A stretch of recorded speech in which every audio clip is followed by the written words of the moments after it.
And welcome to Equality or Equity Toward a Model of Community Responsive Education. My name is Mayan Crivachet, and I am the Communications and Administration Coordinator here at Gutman Library. This book is sponsored by the Burton and Inglis Lecture Series, made possible through gifts from Williams H. and Virginia N. Burton, and in honor of HGSE Professor Alexander Inglis.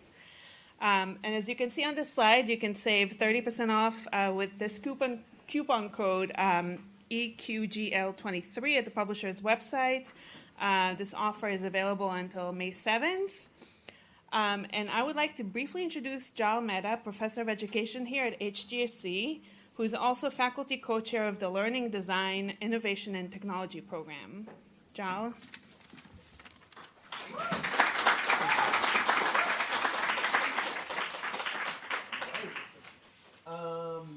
So I have the pleasure of introducing Jeff Duncan Andrade.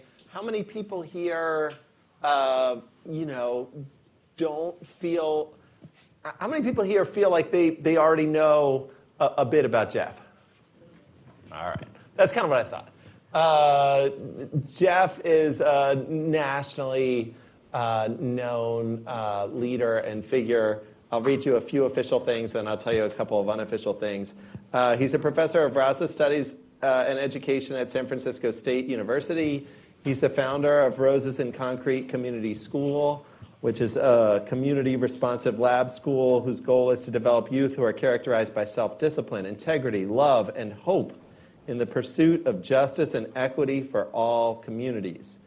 He's also the co-founder of the Teaching Excellence Network, which brings together teachers, school leaders, students, and families to build community-responsive schools and classroom cultures for engagement and success.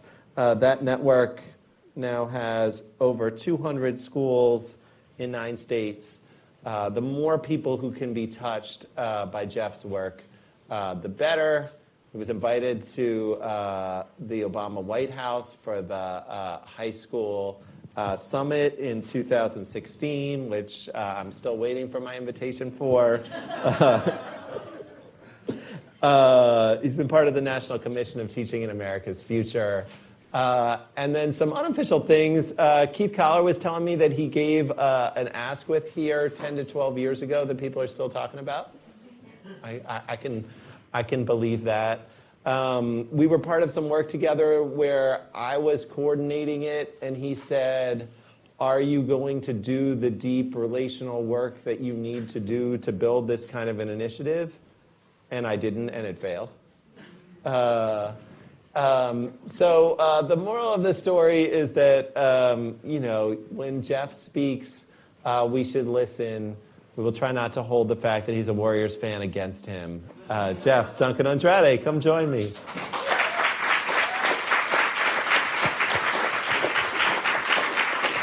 Great to see you.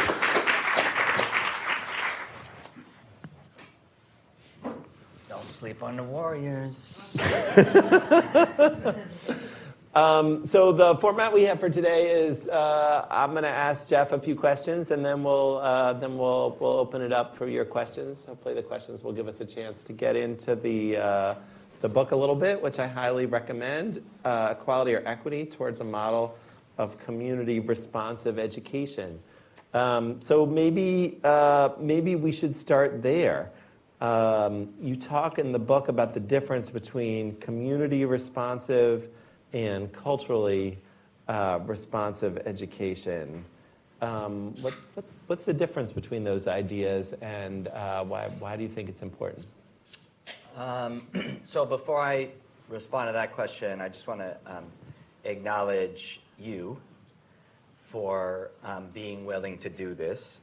So I reached out to Jal when we started putting all this together because I'm kind of over the slide deck thing.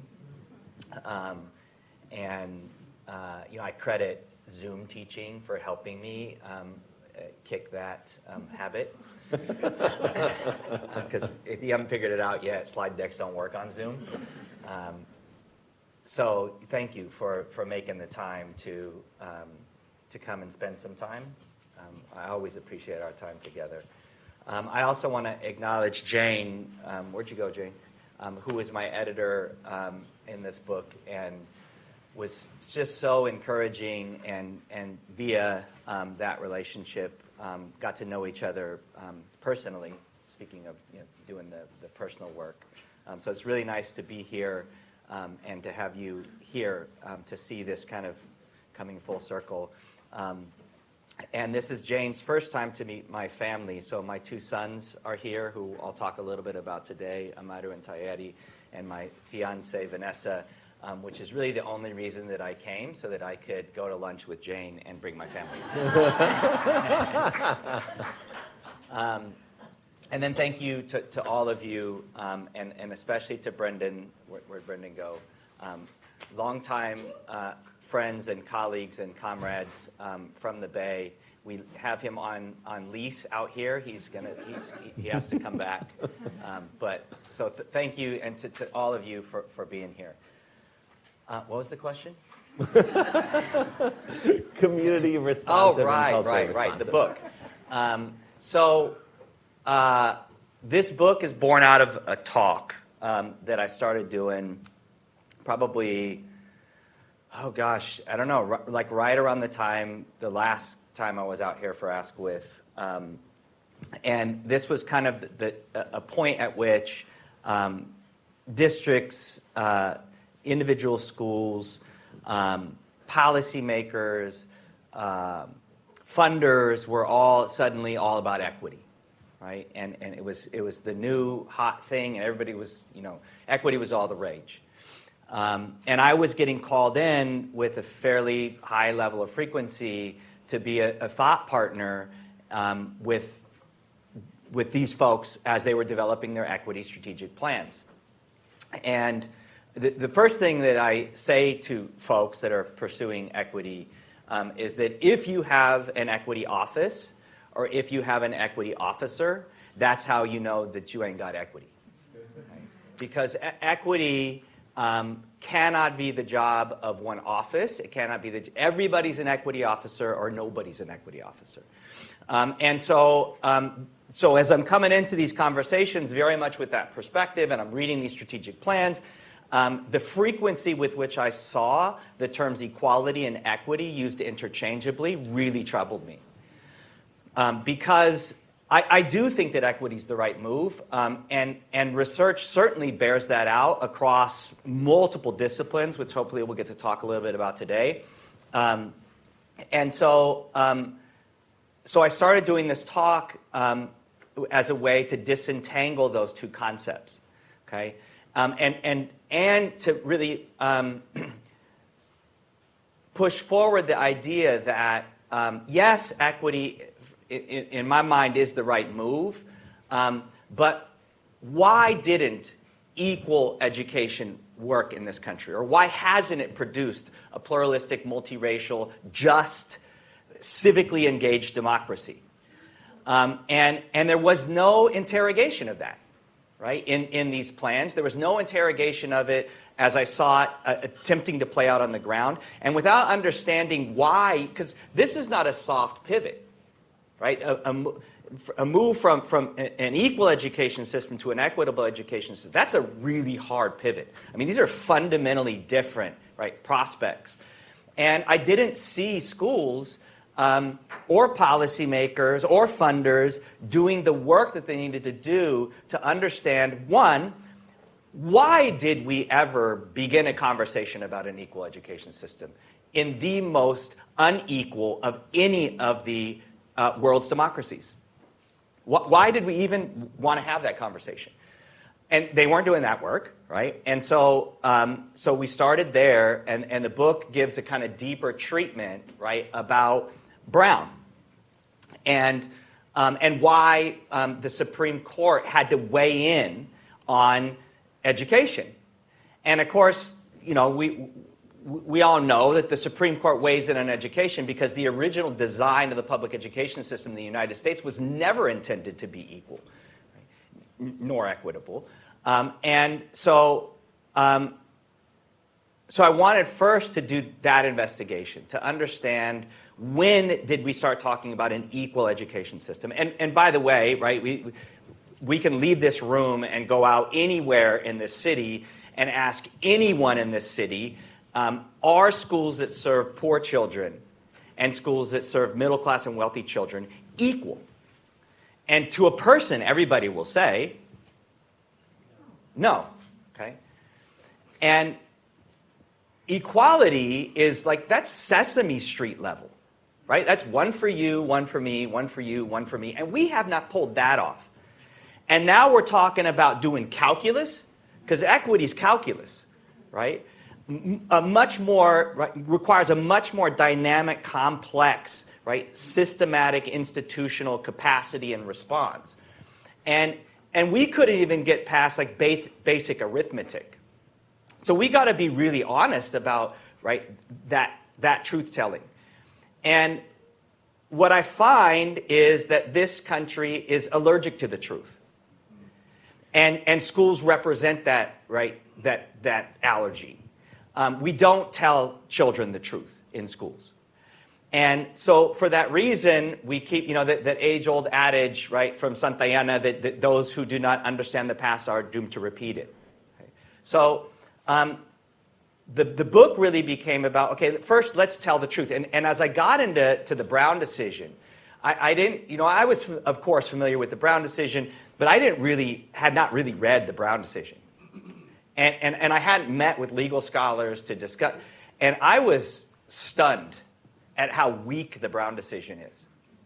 And I was also stunned to find out that, so just quick, right, legal history lesson. Why does the Supreme Court of the United States have to weigh in on segregation?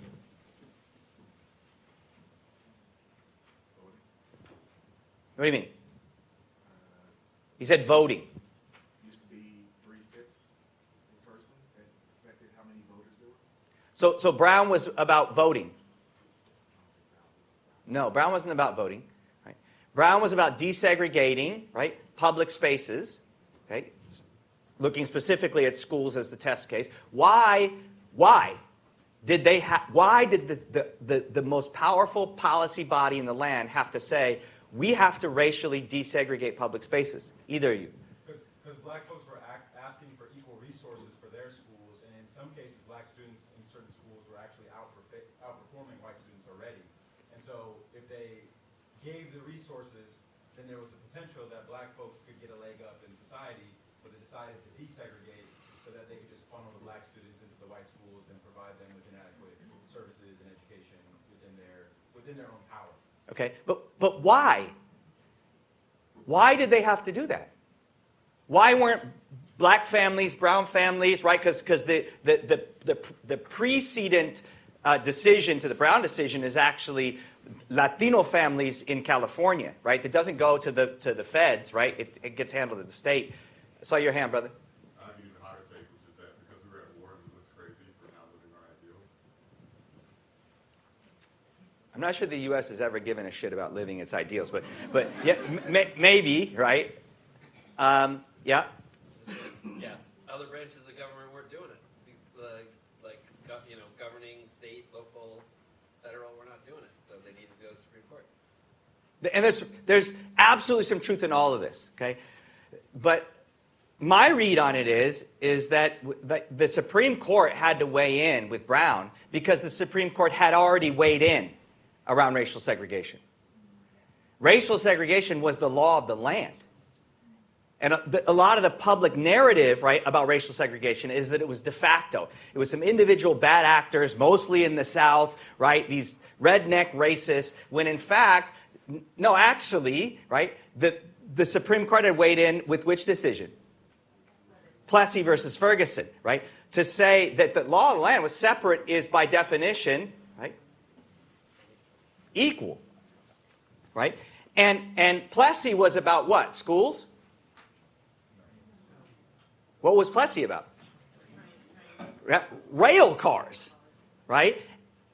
So rail cars became the case study for diners, schools, right? It just became extended to every, right? So understanding, if we're going to really understand how schools operate and why they operate, we've got, Malcolm X famously said, of all the forms of study, the one that's most likely to reward your efforts is the study of history, because the truth is always lying there.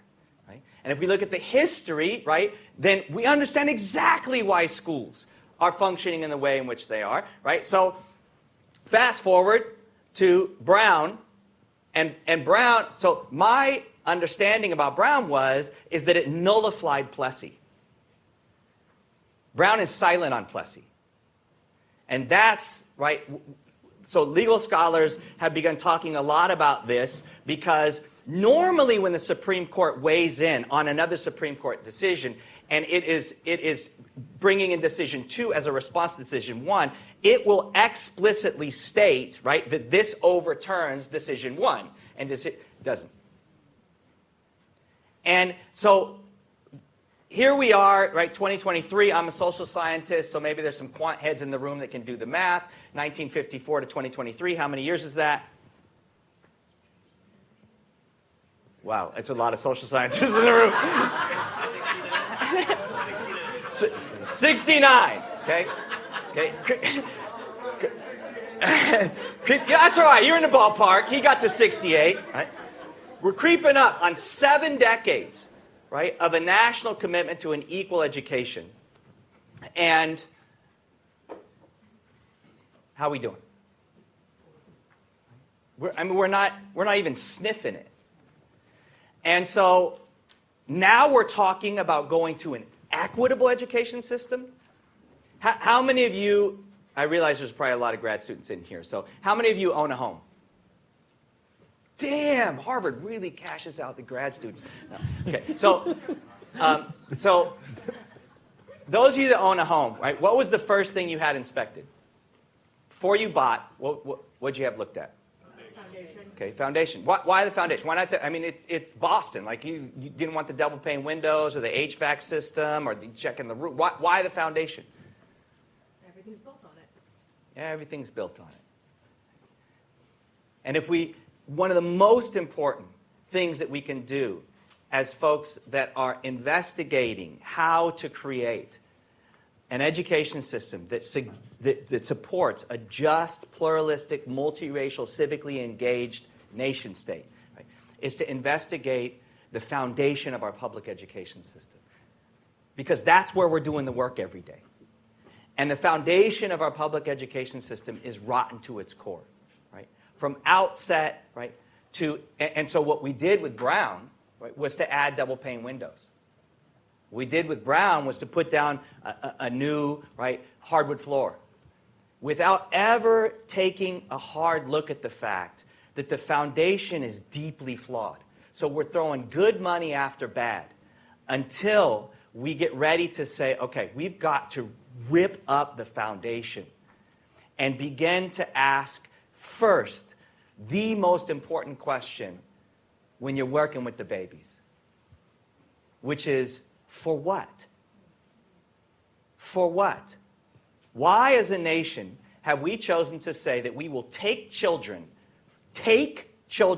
from their families by law for 13 consecutive years for 6 to 8 hours a day?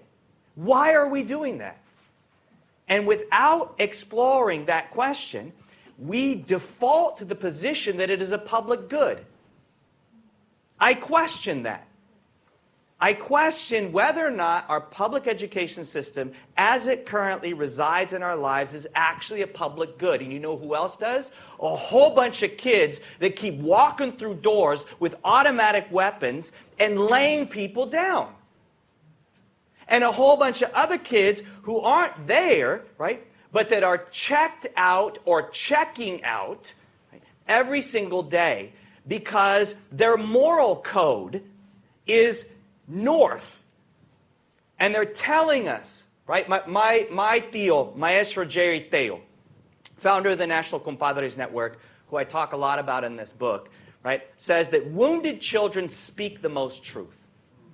And we resent them for it. We punish them for it in schools because wounded children speak an unvarnished truth. They're over it, right? They're not trying to sugarcoat it. They're literally lighting off sticks of dynamite to say, right, you didn't see me the first time, you didn't see me the second time, you didn't see me the third time, you didn't see me the fourth time, you gonna see me. Right? And we say, yeah, we'll see you in the principal's office on your way out, instead of actually, right, look, what is the truth, right, that they're presenting to us? And how do we begin to rethink for what? So I'm in schools, right? I'm in this, I'm on this foundation. And I can't figure out why, for the life of me, every day I'm there, right? It's never them. It's never the babies that I'm worried about. It's never the babies that are making me feel sick, right? But I'm leaving feeling sick. Like something here is wrong. Like deeply wrong. And it ain't the test scores. It's not the test. Something here is that Harvard finally figured it out. Huh? It's not the test scores, right? No more need for the SAT, right? We're good. And yet schools still heavily invest, right? Even though like the marker of a successful school is sending kids to Harvard, right? So the more I started to try to understand, right, what was it in schools that was making me feel this way, the more I kept returning to the purpose, the purpose, the purpose, the purpose. Because the deepest conflict I've had with school is when my purpose as a community member, as a father, as an educator, as a researcher, as a thinker, right, as a teacher, was in deep conflict with the institutional purpose. And scholars began scholars have been investigating this, right, for time memoriam, right, especially scholars of color. Carter G. Woodson, right? But when the kind of mainstream scholarship starts to investigate this, it really is in the 1980s where we start getting a lot of traction. And this was the multicultural education movement, right? Sonia Nieto,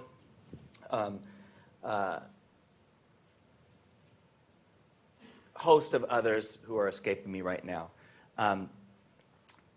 Sonia's on my mind a lot lately. So James Banks. And I'm teaching at this time. And I'm like, okay, I like this move. Right? And the prevailing logic around multicultural ed was that kids of color, girls, and students living in poverty were not doing as well in schools as their middle-class white counterparts and male counterparts, in large part because they did not see themselves in the curriculum. Okay, so there was this big push. So this was the conversations here. On the ground, right? In practice, in implementation, because no real resources were given to schools to actually begin to experiment with this, right?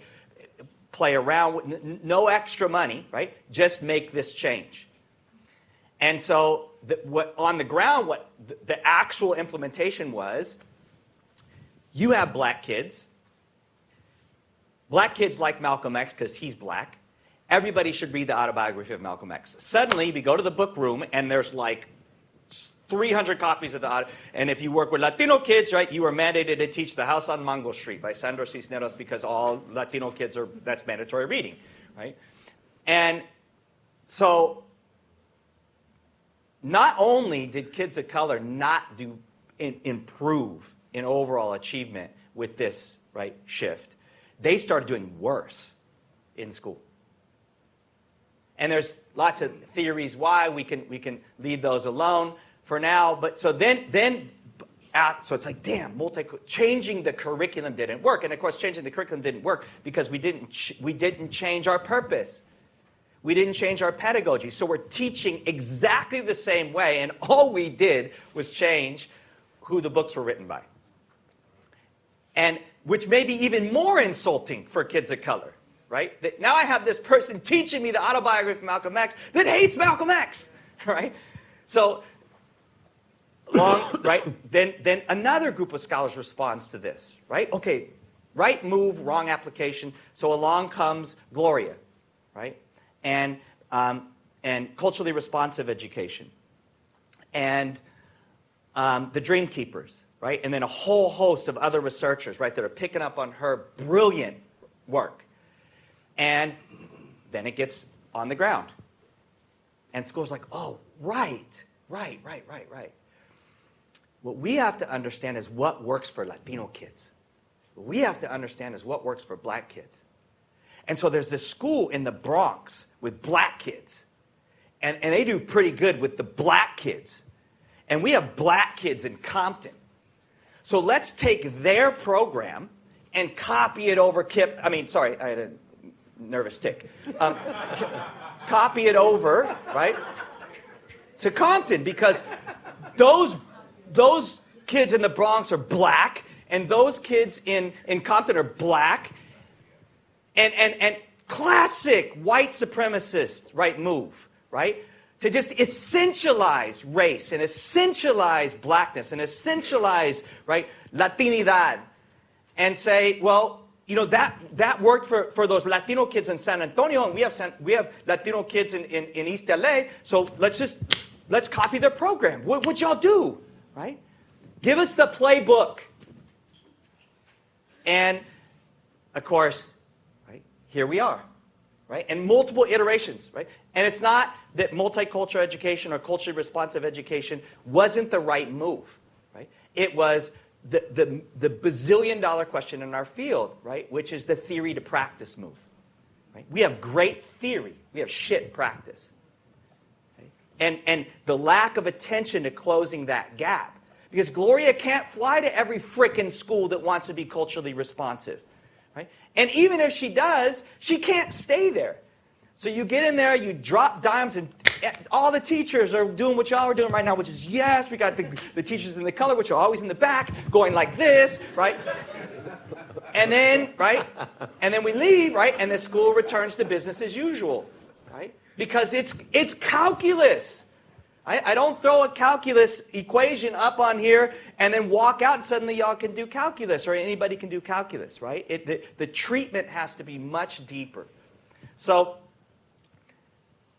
as we are getting into this response about what would it mean for us to make a pivot towards equity, and so much of the work was about investigating, why did these other moves not work? Why didn't an equal education system work?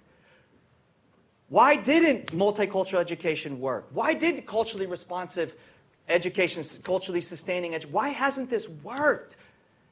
And what we landed on was those two things that I've been talking about. First, that because we didn't investigate the for what. So we kept the for what. So we're trying to do something different while still trying to get, right, shooting for the same outcomes. And they're in wild conflict with each other. What we are lifting up as evidence of success in schools is wildly in conflict with a truly culturally sustaining, culturally responsive education. And so we try to keep pushing the theory conversation by saying, okay, what we really are talking about is a community responsiveness. Because in order to be culturally responsive, you have to be community responsive. And so first you have to understand, but this goes back to Dewey, right? Child in the curriculum. That you have to start with the community. You have to start with the child. You have to start with the family to say what curriculum makes sense here based on the material conditions and the material history of this particular space. So what culturally responsive education looks like in East Oakland, where we're from, right, needs to look different than culturally responsive education in the Bronx. Theoretically, philosophically, there can be a lot of alignment, right? But on the ground, in application, the meaning's in the mess, y'all. And on the ground, it's messy, right? And because people want to keep ducking, dodging, and denying the mess, they miss the meaning. So community responsiveness is saying that yes to all that, right? But first, ground truth it in the community. And if you're not from the community, you can't do community responsive education yet. You've got to do the work of actually embedding yourselves in our communities. before we'll trust you to teach our babies. Right? So you can't do, right? I think of our work with children as sacred work. And the way I come from the Opata people, and the way that my elders and my ancestors have taught me is that you cannot do sacred work without permission. And the state, violent as it's been, continues to be, and always historically has been, to our communities and our families and our children, cannot give me permission to do sacred work. Only the elders and the ancestors can give me permission to do sacred work. You have to ask permission to teach our children in a sacred way. But you don't need to ask permission to teach our children in an institutional way. And so what's happening in schools is not sacred work because no one asked us for permission. It's institutional work. And those are the outcomes that you see. So if we want to shift that, right, we have to be community responsive, and we have to start with the question, for what? And the point I'm making in this book, and have been trying to make for quite some time, is that community responsiveness is equity. And I'm in these schools all the time that have been championing two things since the equity conversation started. One is they want to be research-based. And two, they want to be data-driven. And I think that those are actually strategic mistakes for people that want to maintain the existing system. Because one, we are not research-based in schools. We are ignoring huge bodies of research, particularly the research that we should be most interested in, which is the research coming out of public health, social epidemiology, neuroscience, psychology, physiology, pediatrics, right? All of them are saying you are literally engaged in institutional practices in schools that are killing children. And now the children are saying it, right? Right? Look at the latest CDC reports. 1 in 3 high school girls in the United States has suicidal ideations. 1 in 3. How is that not a public health crisis? And that's reporting. So you know it's higher than 1 in 3. At what point does it become a public health crisis? 1 in 2? 80%? No response in what's going on in schools. Business as usual. So for us, right, what I try to put forward by using the research is to say that the purpose of schools in a truly just, pluralistic, multiracial democracy should be singular. One promise that at Roses we made to the families. One promise that as a father sending my children to that school that I want to hear. Only one. And that one is, when you pick your sons up at the end of the day, they will be more well than they were when you dropped them off for their 7 hours with us. That is our only promise to you. And I know as somebody that's been teaching and a leader in schools for 30 years now that is impossible. You simply cannot do that with every child every day. And I don't actually think that parents expect that. They expect the promise, and they expect an honest response when you miss. Our school missed with my son earlier this year. Like big time, missed. And I lost my mind. I literally have never experienced that kind of rage. Like I was going to go to jail. I was that mad.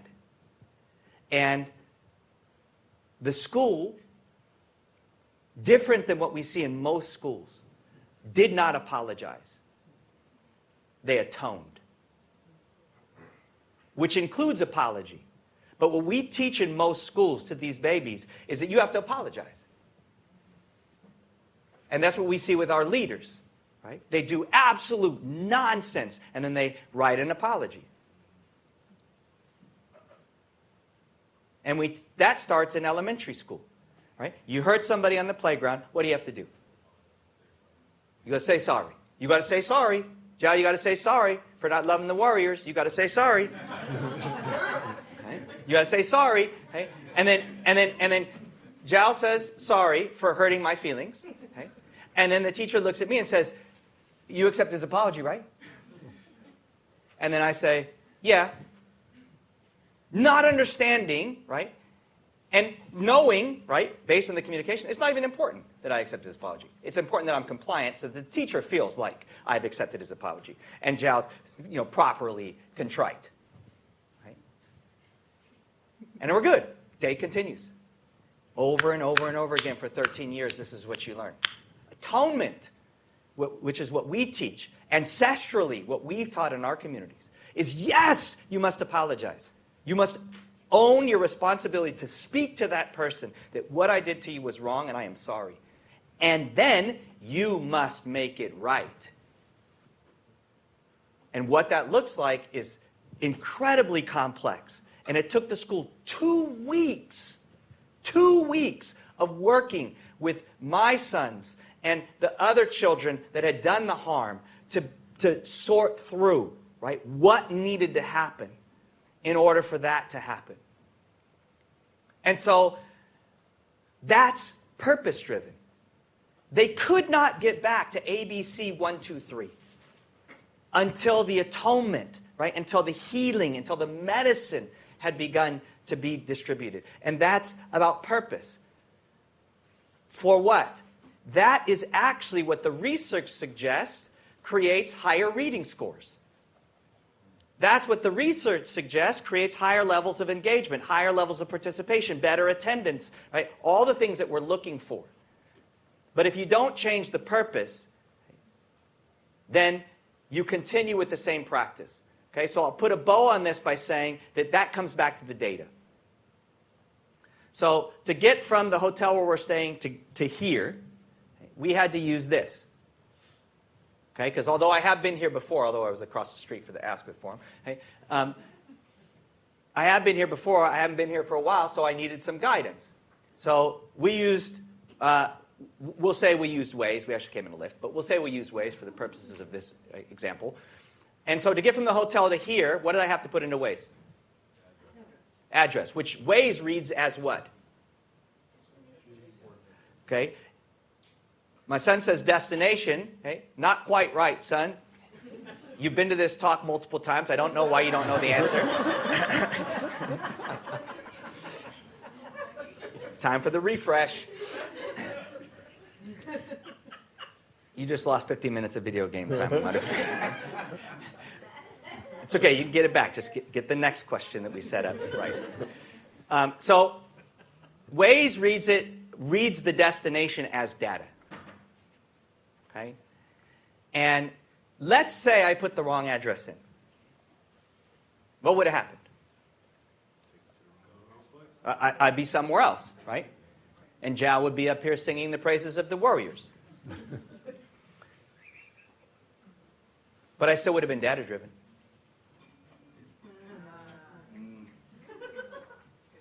It's not about being driven by data.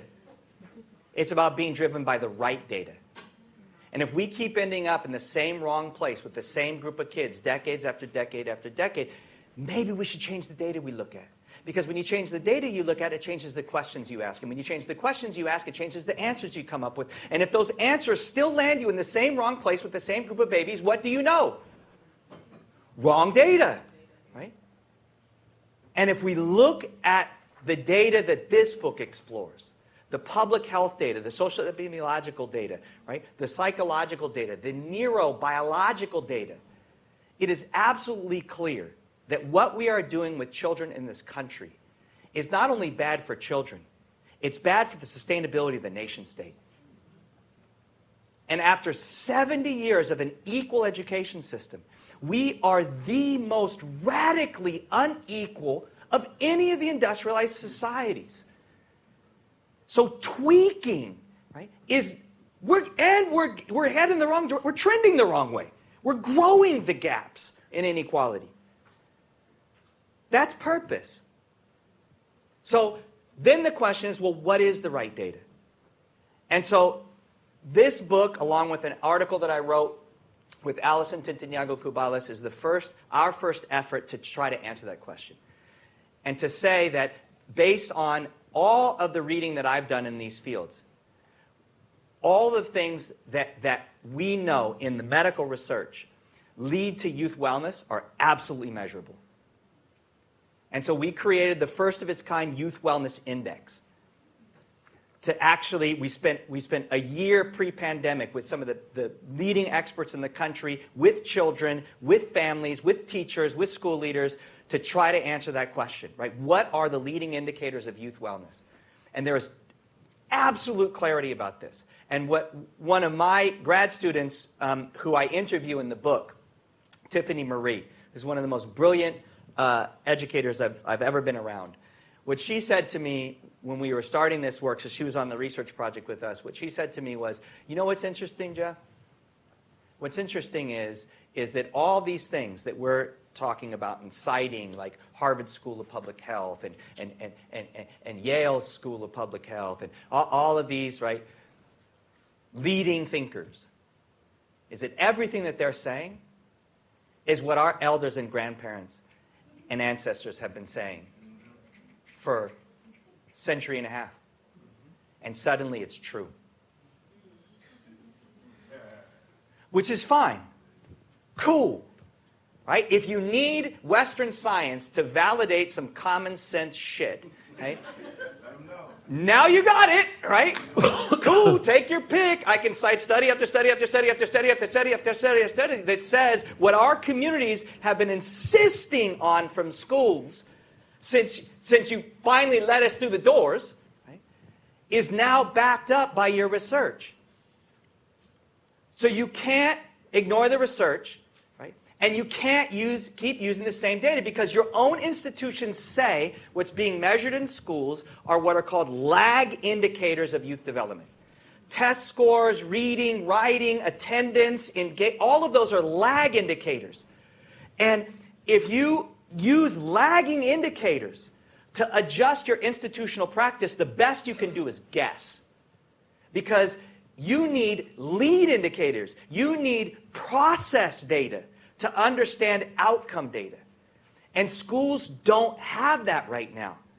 So they look at an outcome on a mathematics exam, right? And say, oh, our kids aren't doing fractions well. And so what do? They do fractions trainings, right? And they go back to section 2.4 in Eureka Math, right? Because they're assuming, oh, that the kids don't get the fractions. But what the medical research suggests is actually, no, it's not Eureka or Hope Mifflin or Pearson, right? It's actually the fact that you don't have a relationship with them.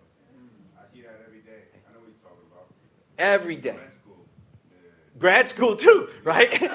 Yeah. Right? And so, but we don't have a metric for relationships in schools. Not one that's granular. Not one that can say this student, right, is a 3.4 in their relationship with their math teacher. Okay? And so, yes, let's be research-based.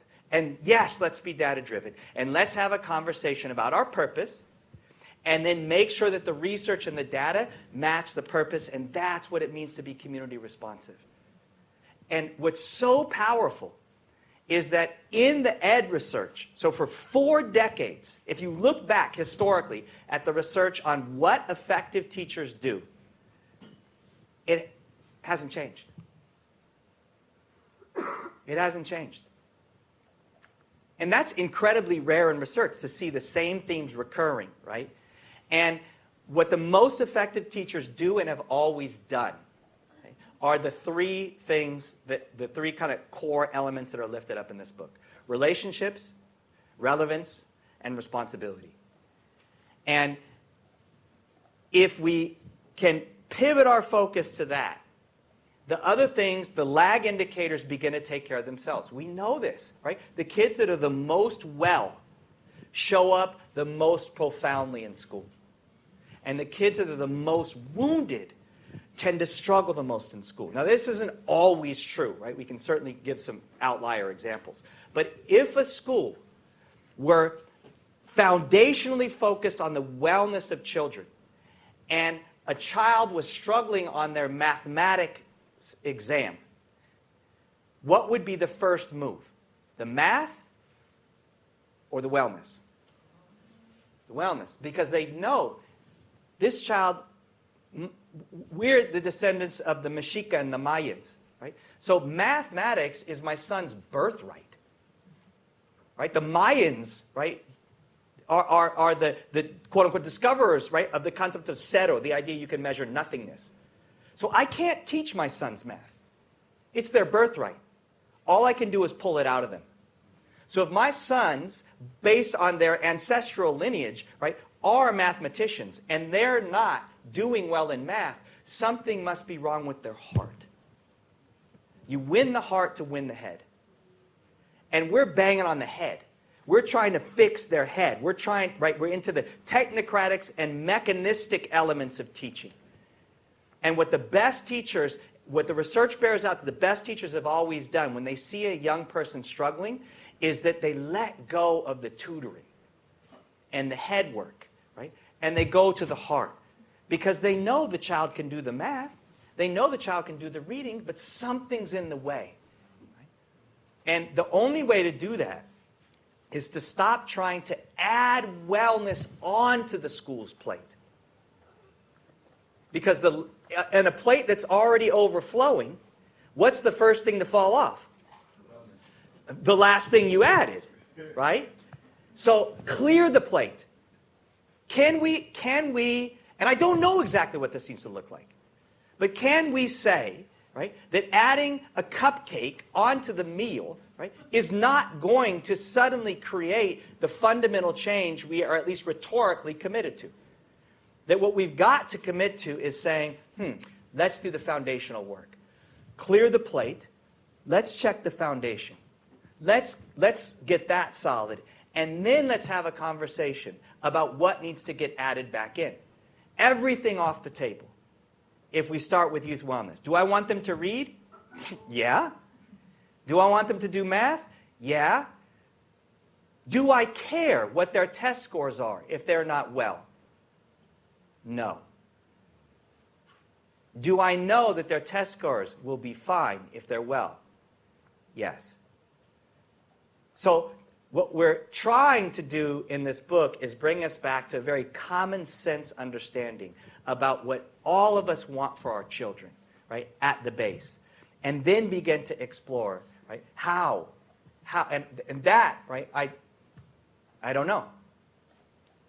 But I know that that's what we're trying to offer in this book as the move. All right. So this is the easiest job I ever had.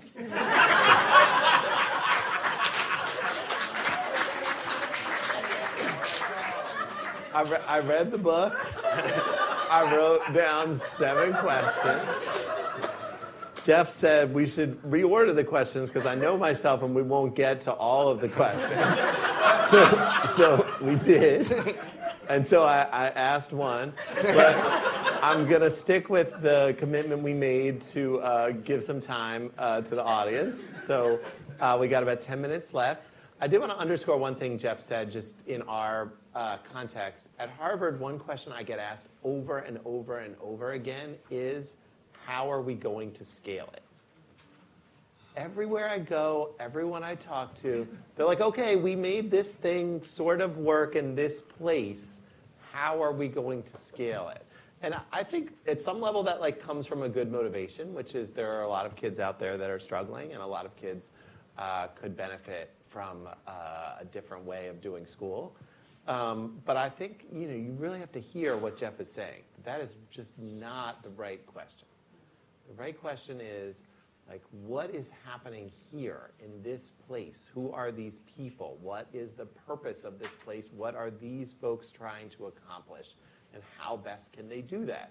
And there may be some wisdom that comes from some other place that might inform what you're doing in your place. But it's not going to be McDonald's. It's not going to be Starbucks. It's not going to be we solved it over here and we're going to do it over there. So I just want to bottle a piece of what Jeff said for every time I get asked that question. Okay, we got about 10 minutes left, so let's open it up. Who's got a question? EJ. So I'm really struck by the parallel or the binary you posed between institutional work and sacred work. And I feel like I've seen your thought leadership as like insurgent and revolutionary and maybe even paradigm shifting. I wonder how you reconcile that sort of an ethos with the fact that you're doing work to found institutions, you work within institutions, and how you've seen like the movement towards some of that work to become more sacred for leaders like us to aspire to do also. Yeah, I wrestle with that all the time.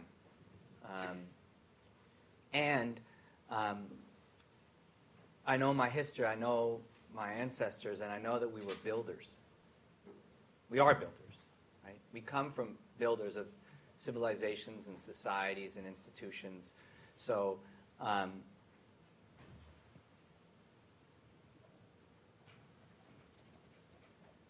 I think what I'm hopeful in our work is that we're able to build spaces and places, and we can call them institutions, right, that are reflective of the best of the values of our ancestors.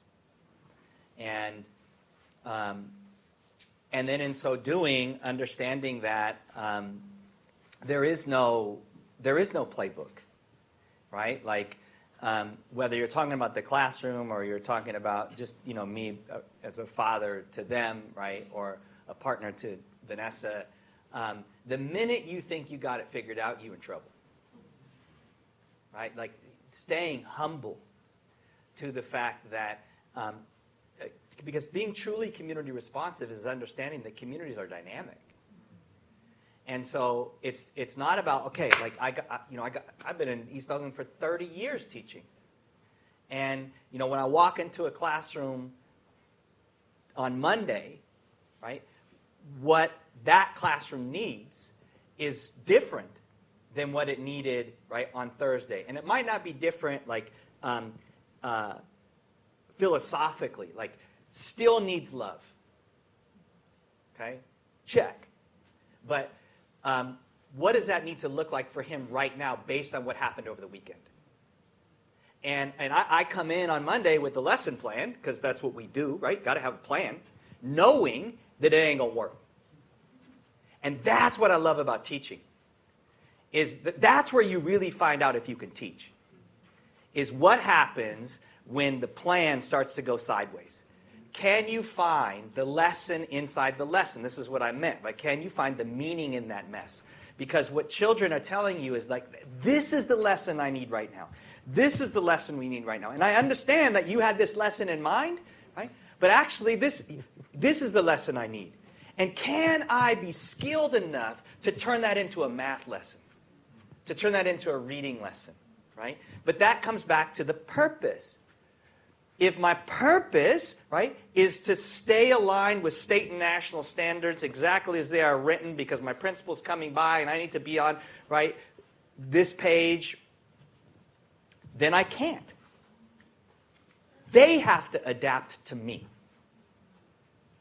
But if the intent and purpose, right, is their wellness, I have to adapt. We have to adapt. The institution has to adapt to them. And that's what I saw in the moment at our school, right? When my son got wounded, is that the day changed. Yeah, we're supposed to be going to music right now. We ain't going to music. Because we're still in circle. You see, like I see schools use circles or restorative justice, and they don't do circle or restorative justice. Right? It's just transactional. It's not sacred. Because for a circle to be sacred, you actually have to understand the sacred purpose of circles in our community and how they actually operate. And you can't do that without getting the teachings from the elders. So all it is just a geometric shape. right? Where everybody's sitting, right? And then the institutional co-ops this, and then kids are like, circle's dumb. And I'm like, yeah, it is, but that ain't circle. So we go, right, to the elder's house, right? And we do, right, a fire sitting, right? And we learn the true teachings of circle so that they understand the difference between what's happening in school and what our ancestors, and why we actually sat in circle. You know, one of the things that I often point out about schools is that if you go into schools, pretty much anywhere, there's one group that is distinctly absent. Who is it?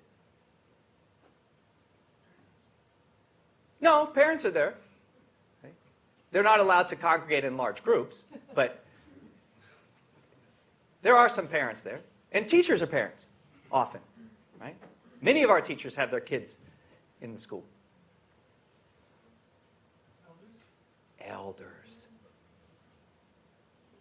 The wisdom. And Mike Thiel says, don't confuse people that are older with people that are elders. Because sometimes you're just older.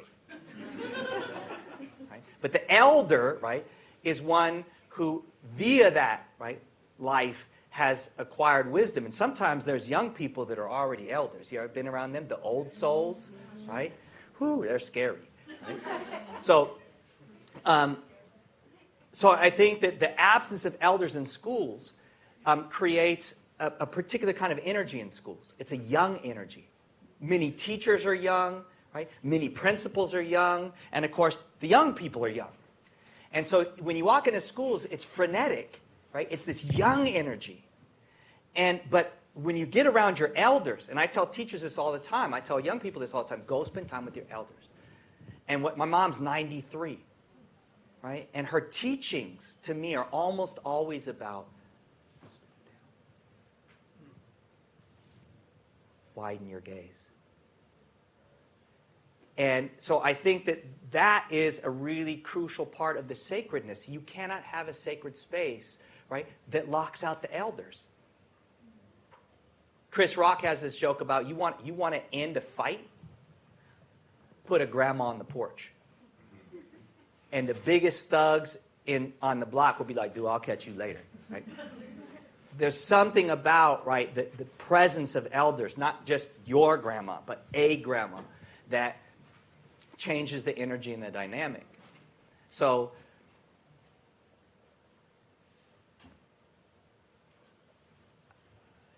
I think for us, when we started the school, before we started the school, we went and got permission. Right? So I asked our firekeeper, Tio Samuelin, right, the Mexica firekeeper in my neighborhood, because we're on Ohlone land. Right? So it's not. So when we think about this sacredness, you have to get permission from the elders of the people you're teaching, and you have to get permission from the people whose land you're on. So you can't do sacred work on somebody else's land, right, without their permission. So we went and asked for permission from our African elders, right? From our Mexica elders, and from our Ohlone elders. And in each of those meetings, the kinds of things that they were reminding us and insisting that we do for this to be sacred work were like, oh, damn, left that out of the strategic plan. And so even just the way we start the day, 8 years later, there is a literal, right, Brendan's seen it. Like if you come to our school at drop-off, there is a physical exchange between parent and adult. And this happened because I was a high school teacher for most of my career. And their school, the Rosen Concrete, was the first time I like really looked at or started on the ground doing elementary school every day. And the first day, and like, I don't know, maybe 15% of the kids that founded our school were actually the children of my former students. And so there was this level of deepness, right? Like I literally wept on the first day of school. But what I saw, because when you're in high school, like the parents don't drop them off, right? And if they do, like the kids are like, Pops, there's 2 blocks is fine. Yeah. Right? But elementary school, especially with kinder, right? they're hand delivering them. And I was like, yo, this is deep. This is deep. And then it got really deep for me because these parents are bringing their babies, literally their babies, right? Bringing them to us, right?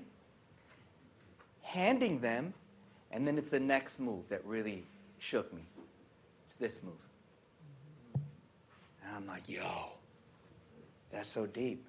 You just gave me your baby and turned your back. That's sacred. That my responsibility to that person, based on how I was raised, is sacred. I can't do that baby dirty. Can't. And so just little things like that, like how are we going to do drop-off to make this sacred? That's what the elders were like. How are you going to do drop-off to make this sacred? And we were like, wow, drop off. Like you get out. And they're like, no, that's not sacred. That's institutional. What are you going to say to that parent? And then what ends up happening for us is we get so much learning. There's so much learning inside a car at drop-off. What music they listen to. What smells. What... He's thinking something different. When we first started the school, right, was when Oakland was in this transition to like a huge explosion in our homeless population. And what we started seeing was parents that had driven up, and then all of a sudden, right, one day they drive up and there's all these black bags filled in the back of their car. What's that tell you? They either go into the laundry or right, they're houseless. So really thinking about purpose, right, and then looking at every single thing we do, from drop-off to hand back, is essential to us really, right, manifesting a sacredness that doesn't honor the institution, right, but honors the ancestors. All right. I think we're going to have to call it there. Hopefully you can catch Jeff here if you have more questions. Let's give a big round of applause.